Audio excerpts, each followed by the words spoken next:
एक समय की बात है। प्राचीन काल में एक ब्राह्मण रहता था। वह बहुत निर्धन था। उसके कोई संतान नहीं थी। उसकी स्त्री बहुत मलिनता के साथ रहती थी। वह स्नान न करती थी, किसी देवी की पूजा ना करती थी, किसी ब्राह्मण की पूजा नहीं करती थी। उससे ब्राह्मण देवता बड़े दुखी थे। बेचारे बहुत कुछ कहते थे, किंतु उसका कुछ परिणाम ना निकला। भगवान की कृपा से ब्राह्मण की स्त्री के कन्या रूपी रत्न पैदा हुआ। कन्या बड़ी होने पर प्रातः स्नान करके विष्णु भगवान का जाप व बृहस्पतिवार का व्रत करने लगी। अपने पूजन पाठ को समाप्त करके विद्यालय जाती थी तो अपनी मुट्ठी में जौ भर के ले जाती और पाठशाला के मार्ग में डालती। तब ये जौ स्वर्ण के जौ जाते लौटते समय उसको बीन कर घर ले आती थी। एक दिन वह बालिका सूप में उस सोने के जौ को फटकर साफ कर रही थी कि उसके पिता ने देख लिया और कहा, हे बेटी, सोने के जौ के लिए सोने का सूप होना चाहिए। दूसरे दिन बृहस्पतिवार था। इस कन्या ने व्रत रखा और बृहस्पति देव से प्रार्थना करके कहा, मैंने आपकी पूजा सच्चे मन से की है तो मेरे लिए सोने का सूप दे दो।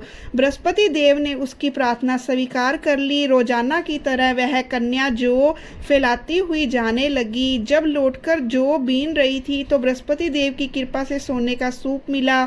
उसे वह घर ले आई और उसमें जौ साफ करने लगी, परंतु उसकी माँ का वही ढंग रहा। एक दिन की बात है कि कन्या सोने के सूप में जौ भी साफ कर रही थी। उस समय उस शहर का राजपुत्र वहां से होकर निकला।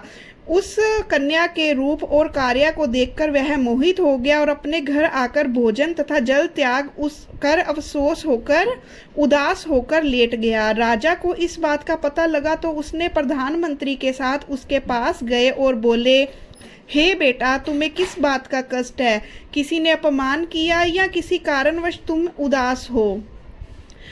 अपने पिता की राजकुमार से बातें सुनी तो बोला, मुझे आपकी कृपा से किसी बात का दुख नहीं है। किसी ने मेरा अपमान नहीं किया, परंतु मैं उस लड़की से विवाह करना चाहता हूँ जो सोने के सूप में जो साफ कर रही थी।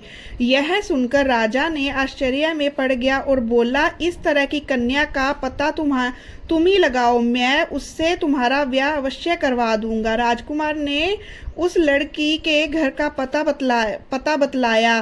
तब मंत्री उस लड़की के घर गए और ब्राह्मण देवता को सभी हाल बतलाया। ब्राह्मण देवता राजकुमार के साथ अपनी कन्या का विवाह करने के लिए तैयार हो गए तथा विधि विधान से अपने ब्राह्मण की कन्या का राजकुमार के साथ विवाह हो गया। कन्या के घर से जाते ही पहले की भांति उस ब्राह्मण के घर में गरीबी का निवास हो गया।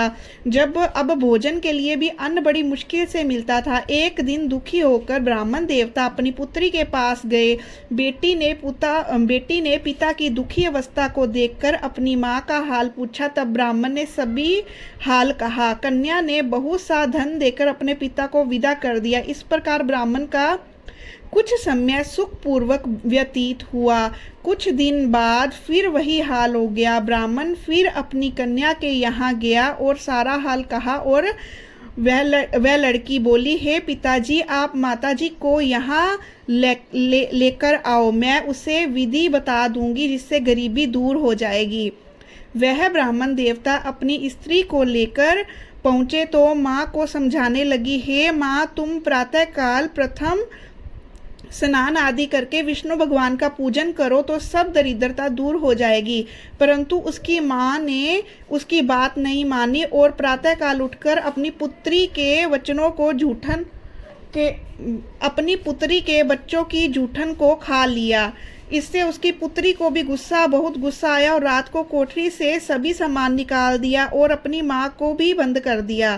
प्रातःकाल उसे निकाला तथा स्नान आदि करके पाठ करवाया तो उसकी माँ की बुद्धि ठीक हो गई और प्रत्येक बृहस्पतिवार को व्रत रखने लगी।